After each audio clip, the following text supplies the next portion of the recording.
Welcome to Secrets of History, where the past doesn't just whisper, it awakens. Here, buried truths rise from the dust, shadows speak in forgotten tongues, and every mystery dares you to look deeper. Step inside, where history reveals the darkness it tried to hide. And so the legend of the Walthers fades, a gilded tombstone in a town that chose to forget. But walk those silent halls today, if you dare. Press your ear to the cold oak of the east wing door. Listen past the wind, past the hum of the old stones. That is not the house settling. It is the ledger, still open. It is the scale, still unbalanced. And in the silence, a question hangs heavier than any church bell.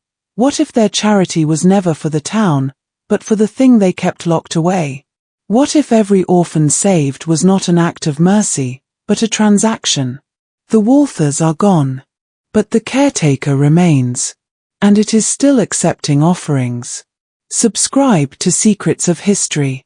The next name in the ledger could be one you know. They called the Walthers the town's angels. A family so generous, so devout, that every church pew and orphanage wall bore their name in gold leaf.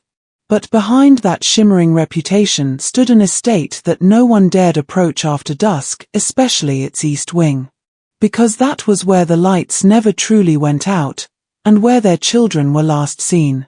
Locals said the Walthers believed in giving until it hurt. And perhaps it did. Their donations were endless funds for hospitals, homes, and churches, but every gift came with silence attached. The staff spoke little. The priests avoided questions. And still, the family smiled in every photograph, the kind of smile that never reached the eyes. It began with small oddities. The faint sound of weeping beneath the chapel floorboards. The housekeeper's sudden resignation after midnight mass. A charity ledger rewritten in red ink. But the real horror began when the youngest Walther child stopped appearing at Sunday service. Then another. Then another.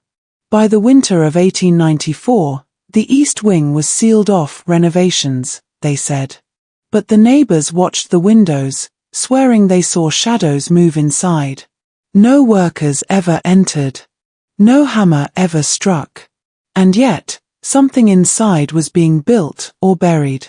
When the family vanished the following spring, no one dared open the wing. The estate was auctioned, the charities dissolved, and the records wiped clean. All that remained were the walls, silent, cold, and humming faintly when the night wind pressed against them.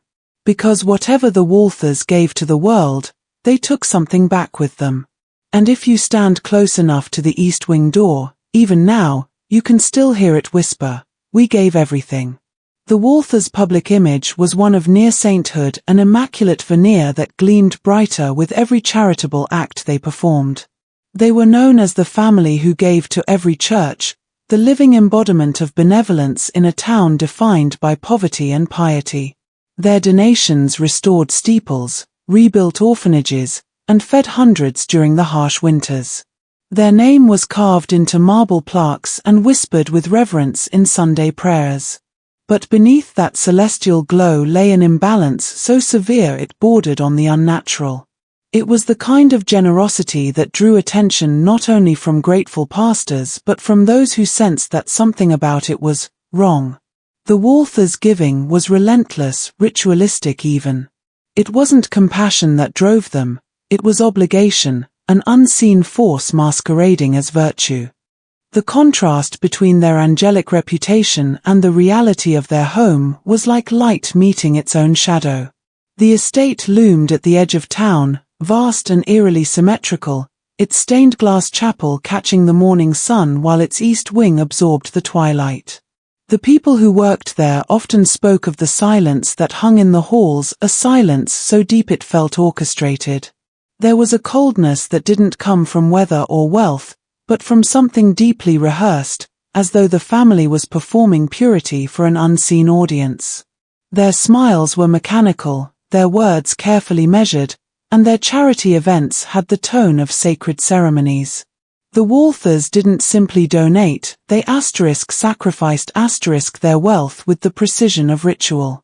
Neighbors remembered the subtle dissonance. The family's prayers always seemed a little too long, their Sunday appearances too perfect, their insistence on privacy too severe. The line between devotion and obsession blurred, and yet, no one questioned them, because who dares question a family that funds the salvation of others? Their goodness became armor, shielding them from scrutiny. It's what made the rumors about their private estate so easily dismissed, whispers of rooms that no visitor ever entered, of music playing faintly from locked corridors, of children seen one week and gone the next. In truth, the Walthers had mastered the art of illusion. Their public life was a sermon, their home, a confession booth no one could open. The town adored them because it needed to believe that such goodness could exist without cost. And the Walthers let them believe it. That was the real power of their image. Beneath the sermons, the stained glass, and the hollow applause, they hid something dark enough to stain every coin they ever gave away. The east wing of the Walther estate was unlike any other part of their sprawling property. While the rest of the manor glowed with candlelight and polished marble, the east wing was always locked, shrouded in silence and rumor. It was said that no guest had ever stepped inside, not even during the grandest charity galas. The servants whispered of a corridor lined with portraits that never seemed to stay the same, and doors that opened by themselves when the clock struck 3. Even in daylight, the air there felt different, dense, heavy, almost electric, as if the house itself was holding its breath. The Walthers claimed it was under renovation, but no workers were ever seen entering or leaving. The lock on its great oak door was thick, iron-wrought, and perpetually cold to the touch. At night, when the rest of the house settled into stillness, strange noises would drift from the east wing, low humming, muffled footsteps, the faint sound of weeping that came and went like wind through the walls. A maid once said she saw a flicker of candlelight moving behind the sealed windows, though every room inside was supposed to be empty. Another servant claimed to have found fresh footprints leading toward the corridor, too small to belong to any adult. When questioned, the Walthers dismissed these accounts with unnerving calm, their expressions serene, their voices soft, yet final. They never raised their tone, but there was something in their quietness that silenced even the boldest curiosity. Those who visited the estate often felt the pull of that locked corridor. It sat at the far end of a long hall, visible from the main staircase, its door framed by 2 marble angels whose faces had long since darkened with age. Guests sometimes said they could feel eyes on them as they passed, a pressure just beneath the skin, a pulse that wasn't their own. And if they looked too long at the east wing door, it felt as if the house itself was watching back. There was one peculiar detail that no one could explain: the temperature near the east wing was always lower than the rest of the mansion. Even in the height of summer, frost sometimes gathered on its hinges. The priest who blessed the house refused to walk that far, saying only that certain doors are meant to remain closed, not for safety, but for mercy. And perhaps that was why the Walthers kept it locked, not to protect themselves from what was inside, but to protect everyone else. Because whatever lingered behind that door, it was not meant for the living to understand. The Walthers' reputation as devoted philanthropists had grown to mythic proportions by the time whispers about their home began. They were the family who never refused a cause, who built churches when others struggled to heat their own homes, who clothed orphans and rebuilt schools after storms. Their wealth flowed like a sacred river, nourishing everything it touched. Pastors praised them in sermons, describing their generosity as a divine calling. The mayor once said that if the town had saints, the Walthers would be first canonized. Their faces appeared in every charity bulletin, their names etched onto plaques beneath gilded crucifixes.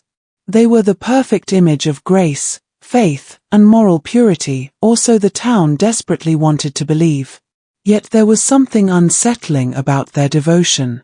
Their donations were not random acts of kindness, they were meticulous, scheduled, almost obsessive. Every church in town received their money, every denomination, every creed. They gave not out of belonging but out of obligation, as if they were trying to appease every god that would listen.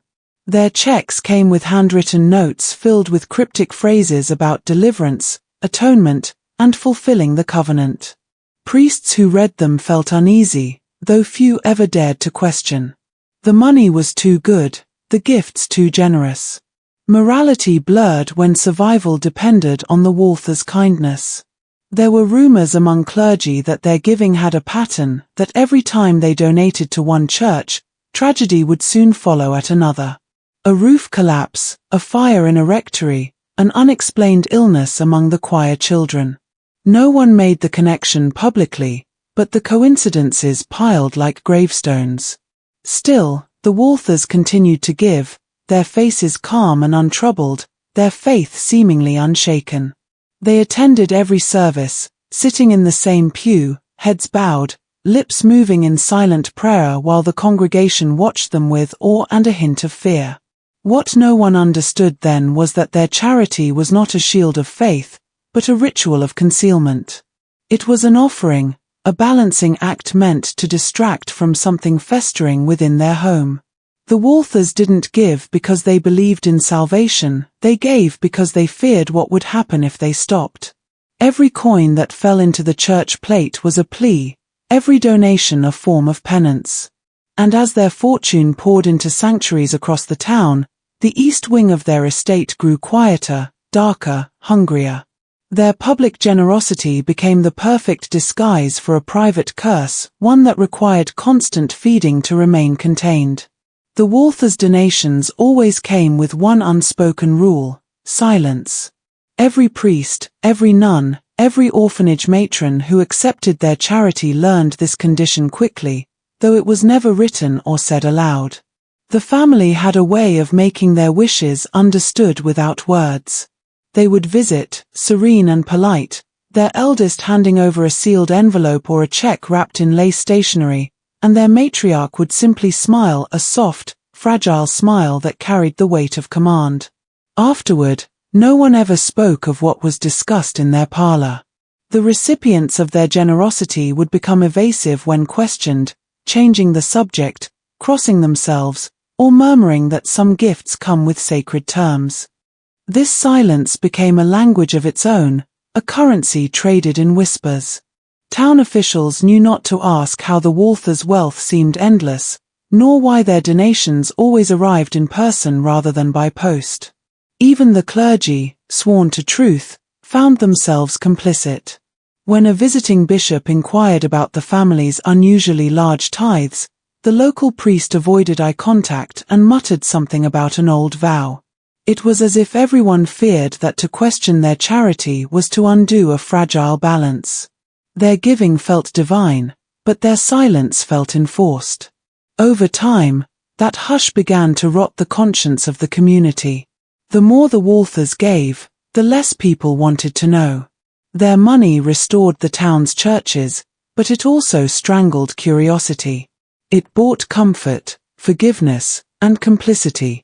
Those who grew too curious, like the orphanage matron who mentioned strange noises during the Walthers' midnight visits, found themselves quietly dismissed or relocated. Records of their accounts were often altered, erased, or rewritten, leaving gaps that no one dared to fill. There was a rumor that one priest had broken the rule once, writing a letter to a neighboring parish about the odd behavior he'd witnessed during a Walther donation ceremony. He mailed it at dawn and was found gone by nightfall, his room untouched, his robe folded neatly on his bed. The letter was never found. After that, no one else spoke a word. The condition of silence was not a courtesy, it was protection, perhaps for the Walthers, perhaps for everyone else. The family understood that words could summon what they were trying so desperately to contain. And so they bought silence the way others bought absolution, ensuring that their wealth not only built churches but buried secrets within them. At night, the Walthers' private chapel transformed from a symbol of faith into something entirely different, something colder, more ritualistic, and disturbingly alive. By day it gleamed with sanctity, its stained glass windows casting angelic light across marble floors. But after dusk, when the last candle of the main hall was extinguished, the chapel's glow turned dim and unnatural. Servants spoke of flickering lights seen through the chapel's high windows long after the family had retired to their quarters. Some said it was just the wind, others swore they heard chanting. Whatever it was, no one dared to check. The chapel stood at the far edge of the estate, isolated by a corridor that only family members were permitted to enter. Every night, the Walthers held what they called vigil prayers. These gatherings were always private, no clergy, no guests, not even servants allowed. At first, it seemed like devotion taken to an extreme, a family so pious they needed their own sacred hours. But something about the timing felt wrong. The prayers began precisely at 2:13 a.m. and ended moments before dawn. Those who worked in the house said the chapel bells never rang for Mass, only for these midnight sessions, their tolls deep and discordant, vibrating through the walls like a pulse. Once, a young groundskeeper tried to peek through the chapel's frosted windows during one of these rituals. He claimed to have seen the entire family standing in a circle, hands clasped, eyes closed, faces pale and strained under candlelight. In the center of their circle was a black altar draped in white cloth, upon which something small lay motionless. Before he could see what it was, a sudden gust shattered the candle flames, plunging the room into darkness. The next day, the boy left without collecting his wages. He told no one why. Over time, the chapel's atmosphere began to bleed into the rest of the house. Mirrors fogged at random. Candles snuffed out on their own. The air grew heavy before each vigil, as though the walls themselves were preparing for what was to come. Some claimed to hear the faint echoes of children singing from within the chapel, their voices pure yet sorrowful, blending with whispers that seemed to answer them. The family insisted these rituals were prayers for protection, acts of devotion to bless their home and community. Yet those who lived close enough to hear the low hum of their nightly ceremony said the sound carried something else entirely, a rhythm too precise, too deliberate, too practiced to belong to faith alone.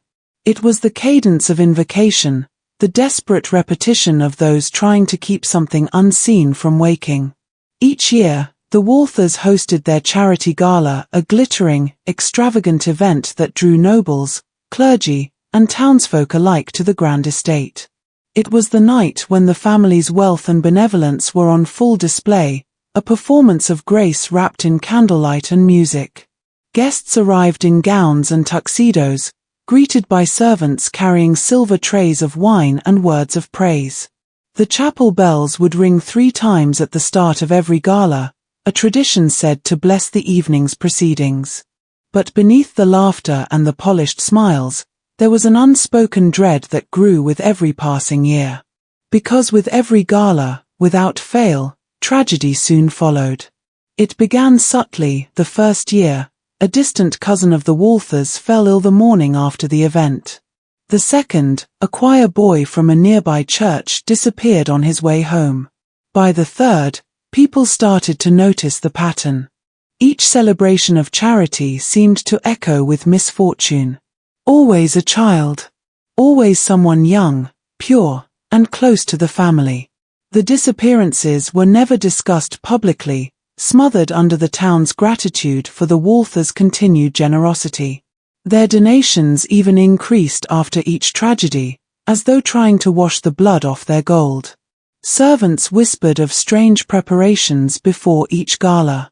The east wing, normally sealed, would be opened for a few hours days before the event. The house filled with the scent of burning herbs, the kind used in cleansing rituals or funerary rites. A local tailor once claimed the family requested child-sized garments stitched entirely in white silk but refused to explain why. The night of the gala itself felt unnaturally perfect, music too harmonious, lights too steady, the air too still. Guests described a sensation of calm so deep it bordered on paralysis, as if the entire estate was breathing in unison, waiting. When the disappearances began to multiply, no one dared accuse the Walthers directly.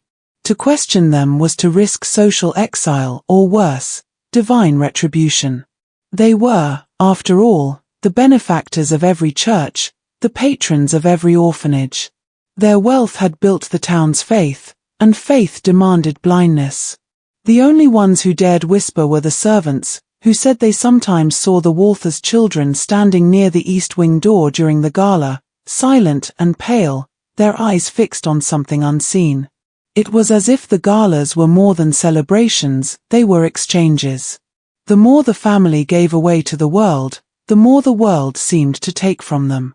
And with each passing year, the laughter grew hollower, the music darker, and the silence in the east wing more absolute, as if the house itself was keeping count. Long after the Walthers' final gala, when the estate should have fallen silent, neighbors began to notice a peculiar phenomenon. The east wing, sealed, shuttered, and supposedly abandoned, would flicker with faint light long after midnight. It was never steady, never constant, but pulsed in irregular intervals, like the slow heartbeat of something alive within the walls. At first, they thought it was trespassers, perhaps vandals drawn by the family's legend. But when the local constable investigated, he found nothing, no footprints in the frost, no open windows, no sign of intrusion. Yet the next night, the lights returned, glowing softly through the cracks of boarded windows, casting faint shapes across the fog. The townspeople became obsessed. Some stood at their fences just to watch the pattern, claiming it formed sequences, as if signaling or responding. It wasn't candlelight or lantern glow, it was colder, paler, like moonlight filtered through water. A few swore it even seemed to move with intent, sliding from one room to another, stopping briefly in the nursery window before vanishing entirely. When the wind was still, those closest to the estate reported a faint humming that accompanied the light, deep and resonant, vibrating through the ground like a buried bell. Those who had once worked for the Walthers refused to go near it. One of the maids, old and half-blind, said she recognized the pattern of the flickering, it matched the rhythm of the family's midnight prayers. Another swore she saw silhouettes through the glass, small figures pacing, turning, bowing their heads in unison. Some nights, the lights would go out all at once, leaving the estate drenched in black silence so suffocating it made even the air seem thick. Then, just as the watchers began to leave, a single flare would ignite in the highest window, white and searing, before fading into nothing. The church attempted to intervene. 2 priests were sent to bless the grounds, but neither stayed long. The younger of the 2 claimed he felt watched from every direction, that the light wasn't emanating, it was observing. After their visit, the flickering grew erratic, angry, almost frantic. Windows rattled, shutters slammed, and the glow pulsed so violently it illuminated the tree line for miles.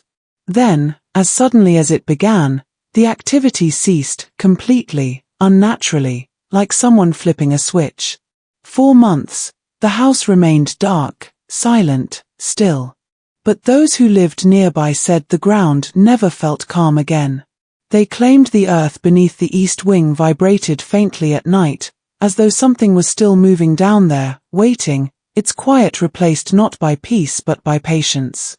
The priest who refused the Walthers' final donation was a man named Father Matthias Hale, a figure of unshakable faith and sharp discernment.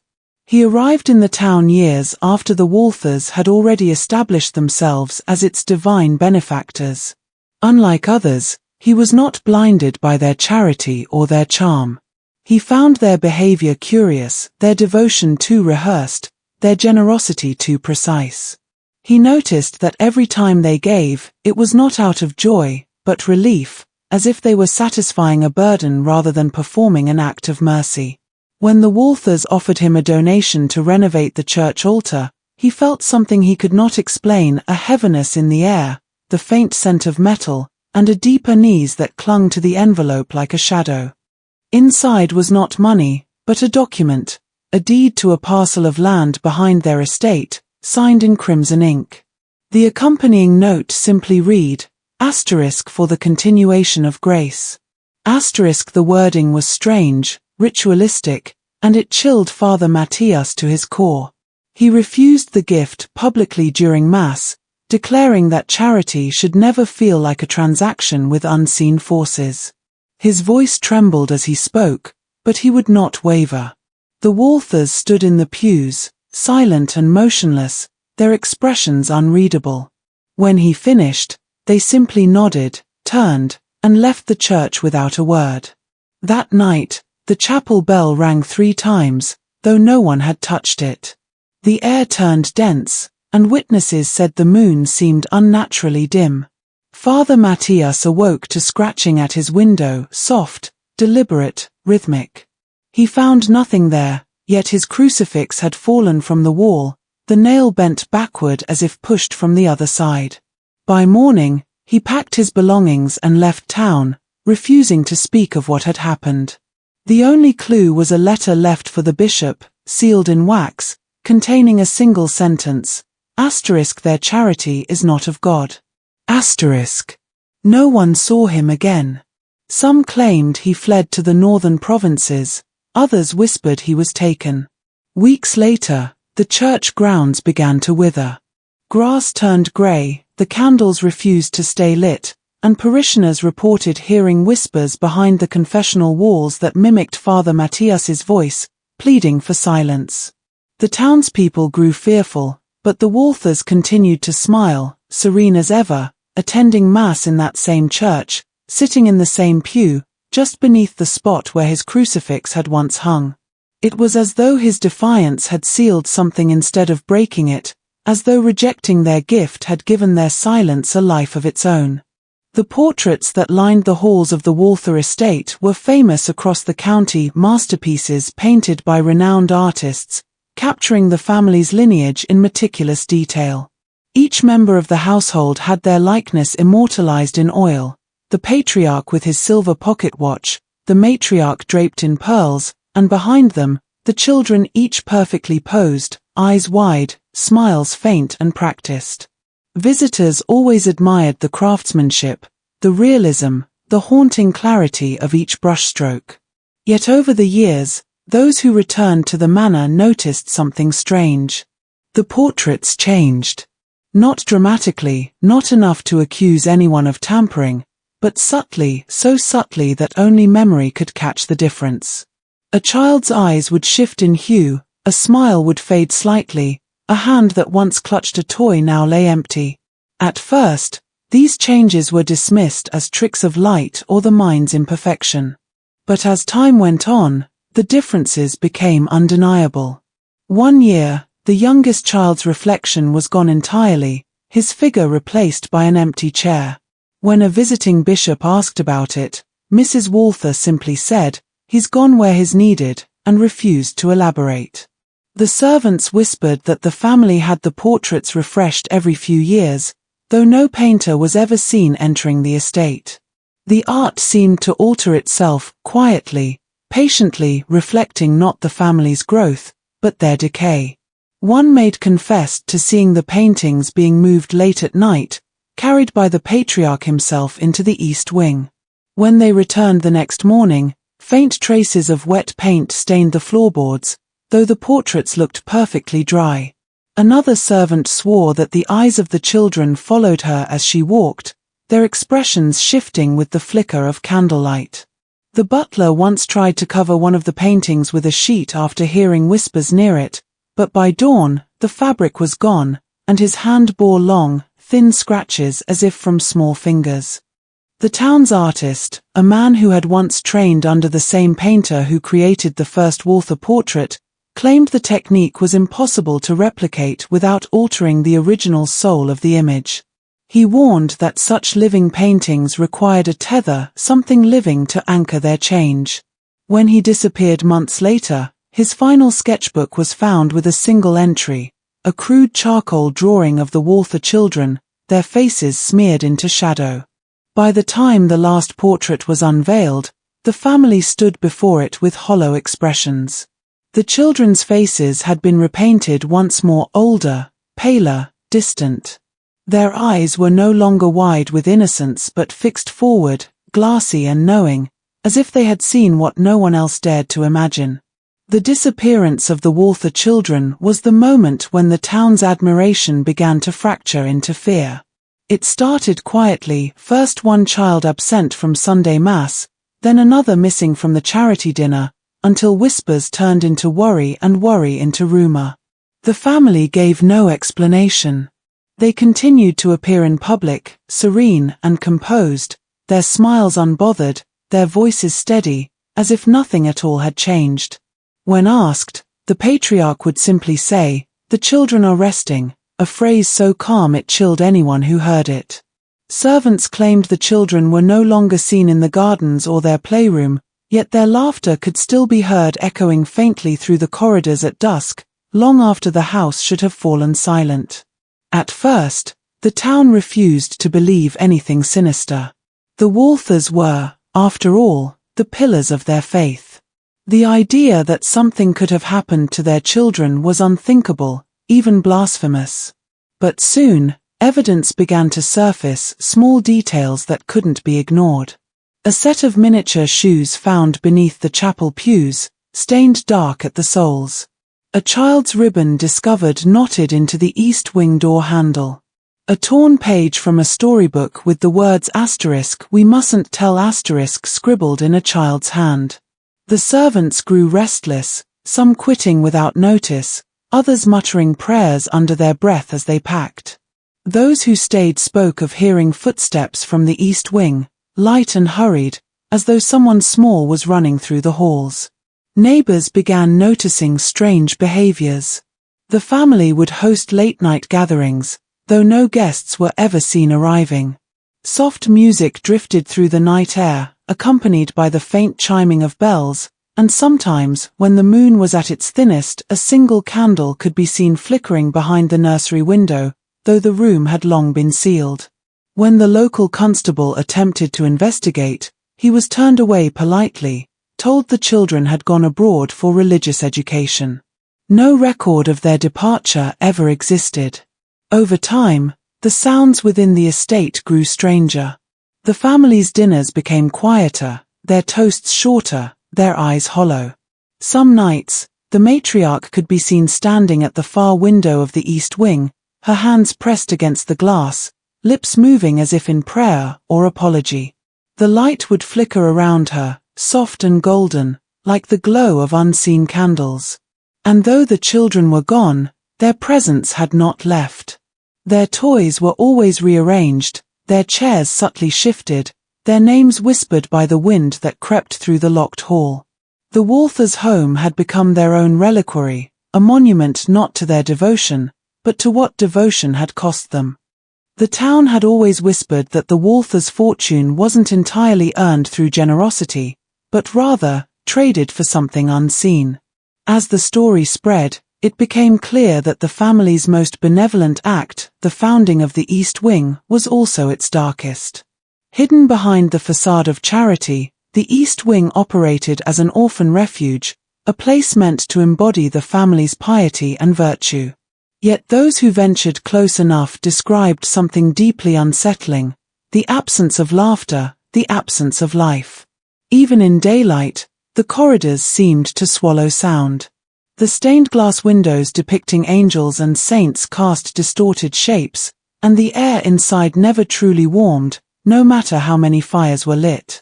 It was said that the moment one stepped through the heavy oak doors, they felt as if someone unseen was already waiting, watching, weighing every breath. The children who lived there spoke little to outsiders. They were polite, eerily obedient, and impossibly pale.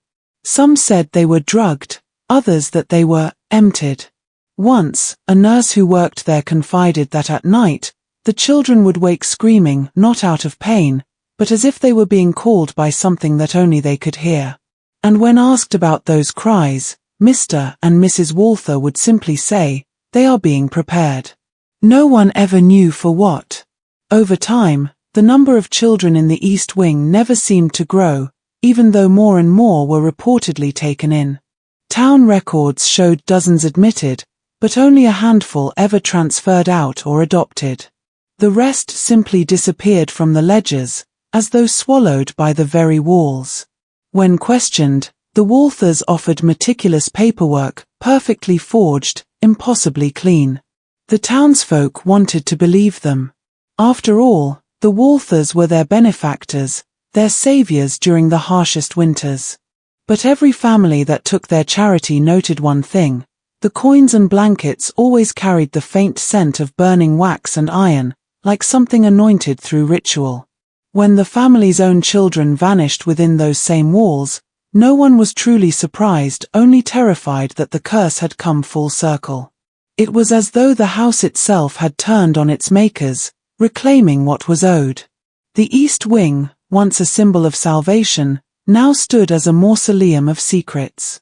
And the deeper investigators dug, the more they realized that the Walthers hadn't built a home for the lost, they had built an altar. An altar that demanded children. When investigators finally gained access to the East Wing after the Walthers' disappearance, what they uncovered defied all logic, yet aligned perfectly with every whispered superstition that had haunted the town for decades. The interior looked untouched by time, yet every object seemed staged, like a mausoleum disguised as a home. Furniture stood in immaculate order, beds neatly made, toys placed with unnatural precision, as if no child had ever dared disturb them. Dust hung thick in the air, undisturbed for years, yet faint footprints, small, barefoot, and erratically patterned, ran across the wooden floors, stopping abruptly at the walls. It was as if the children had walked straight into them and vanished. Every room carried its own disquiet. The nursery smelled faintly of lavender and decay, with music boxes that played on their own whenever the wind stirred. In the chapel, candles burned even though the wicks were half submerged in cold wax. And in the basement, they found what appeared to be remnants of ritual, a circle etched into the stone floor, surrounded by symbols that didn't match any known faith. There were traces of salt, scorched bone, and something that glimmered faintly under the lamplight, child-sized bracelets, each engraved with a number instead of a name. But it was the portraits that chilled even the most rational among them. Along the East Wing's corridor, paintings of the Walthers' children hung in chronological order, each portrait painted with unsettling realism. Yet the final painting, dated just weeks before the family vanished, showed the children differently. Their eyes were blank, their skin translucent, and behind them, faintly, a shadow loomed, a figure almost invisible but perceptibly human-shaped, drawn with strokes of ash. The artist's signature was gone, as though deliberately burned off. When the local police attempted to remove evidence, their equipment malfunctioned. Cameras refused to capture the rooms, film came out blank or distorted. And the longer they stayed inside, the more they felt something pressing against them, a suffocating weight that didn't want them there. Some officers left abruptly, unable to explain the nausea and whispering they swore followed them home. The official report concluded that the East Wing was structurally unsound, closed for public safety. But off the record, the team admitted they could not explain what they found. Every sound in the house seemed reactive, mirroring heartbeats, echoing breaths, responding like something alive. Whatever had happened to the Walthers' children hadn't simply ended in tragedy, it lingered, as if the walls themselves had inherited their voices, continuing the charity's work in silence, feeding on whatever dared to remember. As years passed, the East Wing became a sealed monument of dread, locked away, yet impossible to forget. The town built around it, pretending to move on, but the silence that followed the Walthers' disappearance never truly lifted. Locals claimed the air near the estate felt heavier, as if saturated with the weight of unfinished prayers. Even birds refused to perch on its roof, and the ivy that climbed the stone walls grew in spirals, like something alive was guiding its path. What unsettled everyone most, however, was not what they saw, but what they began to dream. Entire families reported identical nightmares, children whispering from behind closed doors, hands tapping against glass, and a faint lullaby that no one could trace. Every dream ended the same way, a shadow stepping out from a hallway lined with portraits, asking, "Do you want to be chosen?" It didn't take long before strange occurrences spread to those who had once accepted the Walthers Charity. Recipients of their donations, whether money, food, or clothing, began to report misfortune in patterns too consistent to be coincidence. Crops spoiled overnight, livestock vanished, children grew ill without cause. Some claimed that the Walthers' gifts had been a contract rather than kindness, a way of binding others to their hidden covenant. A widow who once worked at the East Wing recounted how Mrs. Walther warned her never to break the circle or deny the offering, though she never understood what those words meant until her own daughter went missing. Rumors turned into fear, fear into avoidance. The townspeople stopped speaking the family's name aloud. Church sermons made veiled references to false saints and cursed benefactors, urging repentance without mentioning why. But for those who lived closest to the estate, the haunting wasn't confined to myth, it was environmental. Windows rattled without wind, clocks froze at 3:17 a.m., and sometimes, faint laughter drifted from the direction of the East Wing even though no one had entered it in years. Paranormal investigators, thrill-seekers, and skeptics alike tried to document the phenomena, but none stayed long. Cameras malfunctioned, compasses spun, and those who returned carried with them a hollow look, as if they had left something of themselves behind. One researcher described the place as sentient architecture, a structure aware of every intruder and unwilling to forget their trespass. It became clear that the East Wing wasn't merely haunted, it was continuing its function. The charity never ended. It simply changed form, shifting from benevolent deeds to spiritual consumption, collecting new offerings in the currency of fear, memory, and guilt. The revelation came when a team of archivists, tasked with cataloguing old town records, discovered a sealed envelope marked with the Walther crest, its wax intact, untouched for nearly a century. Inside were letters written in a hand too elegant to belong to anyone but Mr. Walther himself, along with a ledger that seemed to chronicle every child ever taken into the East Wing. But what disturbed them most wasn't the list, it was the annotations beside each name. Dates, symbols, and phrases like bound, returned, and awaiting completion filled the margins in ink that had not faded. Toward the final pages, the handwriting grew erratic, slanted, almost feverish. The last entry read simply, "The offering must continue. Blood sanctifies purpose." It was signed not by Mr. Walther, but by someone or something calling itself *caretaker of the threshold. The discovery ignited a new wave of fascination and horror. Scholars debated whether the ledger was evidence of ritual sacrifice or a coded record of medical experiments. Yet those who studied the document long enough began to report inexplicable symptoms, ringing in the ears, blurred vision, and an overwhelming sense of being watched. One researcher claimed that when he tried to photocopy the pages, the machine jammed repeatedly, producing images of faces that weren't in the original text. Another swore the ink shifted color under moonlight, forming new words that vanished by dawn. When the town's council learned of these events, they ordered the material sealed again, citing spiritual contamination. But copies had already circulated among private collectors and occult historians. Some believed the ledger was a key, a map to understanding how the East Wing functioned as more than a building, but as a vessel. The markings within suggested that the Walthers' fortune had been maintained through cyclical exchange, generosity outward, devotion inward. Every donation, every charitable act, was a deposit into a deeper account, one that required spiritual repayment. Eventually, those who handled the ledger too long began to suffer identical dreams. The same corridor, the same locked door, the same voice whispering, "We remember." It became clear that the Walthers Charity wasn't a deception of money, it was a ritual of memory and offering. The children, their names, their essence, had been catalogued not as victims but as components of continuity. The East Wing was the mechanism, the ledger its blueprint, and the Walthers the stewards of a transaction that refused to die. Even after their disappearance, the signatures remained alive, inked not in time, but in consciousness, feeding, recording, waiting for the next name to be written. In the years that followed the discovery of the ledger, the town's silence fractured under the weight of resurfacing memories. Descendants of those who once received the Walthers Charity began experiencing inexplicable phenomena that mirrored the old hauntings.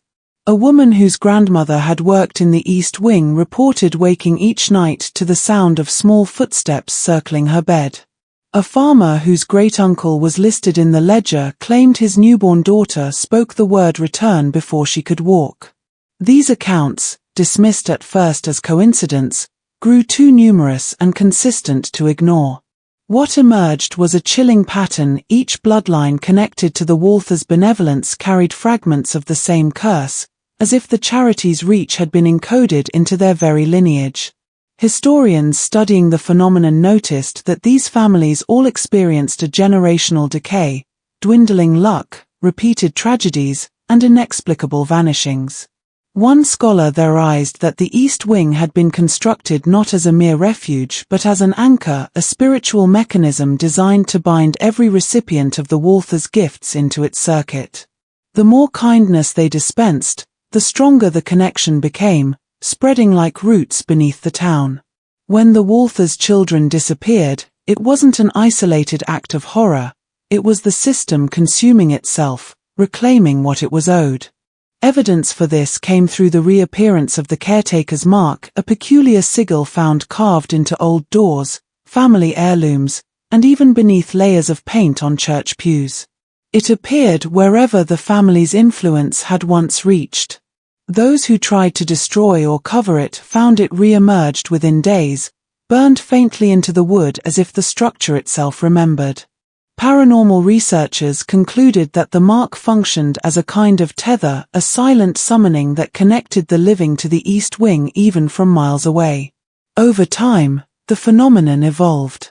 Objects once donated by the Walthers began to exhibit strange behaviors, clocks ticking in reverse, photographs warping, voices echoing faintly from empty rooms. Some claimed these were mere artifacts of superstition, but others saw them as proof that the charity was still active, still collecting. It was no longer about the orphans, or even the Walthers themselves. The East Wing had outgrown its creators, becoming autonomous, sentient in its hunger. Its influence persisted through the bloodlines and the relics, ensuring that the balance of its original pact would never be broken.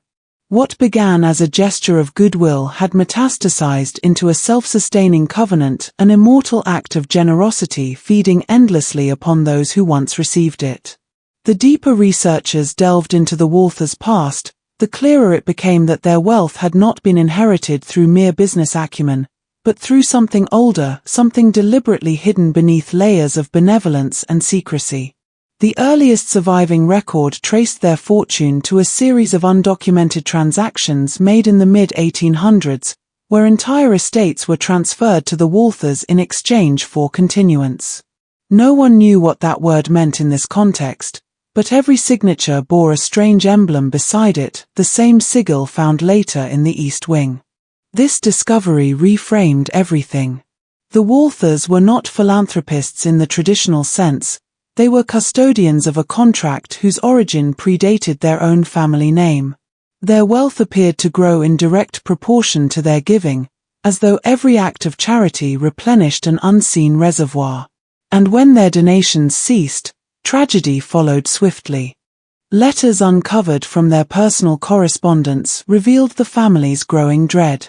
Mrs. Walthers' writing turned frantic in her final years, describing dreams of faceless children standing at her bedside, whispering, "Keep the promise." Her husband's replies were colder, methodical. He wrote of the exchange rate weakening and of spiritual inflation, as though their pact required constant renewal. The East Wing, it seemed, was their attempt to stabilize it, to turn charity itself into a ritual of balance.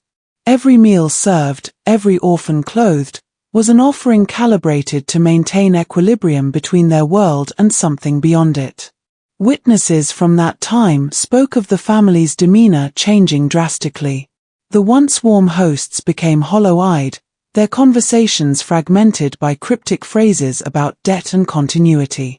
Guests who dined with them described hearing weeping from behind the walls, even when no one else was present.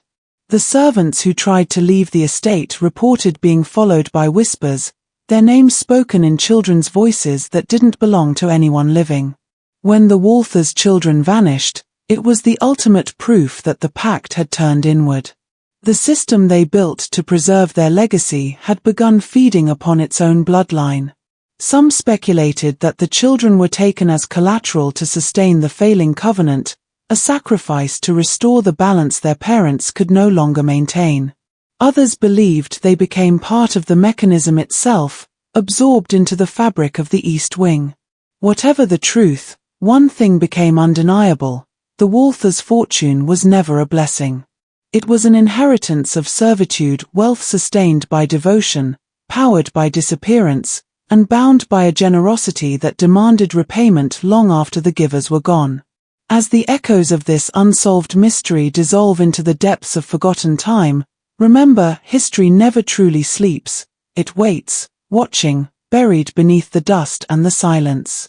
Subscribe to *Secrets of History*, and step with us beyond the veil, where every artifact hides a heartbeat and every whisper carries a truth long denied. Activate the bell, and when the past calls again, you'll be the first to hear its voice.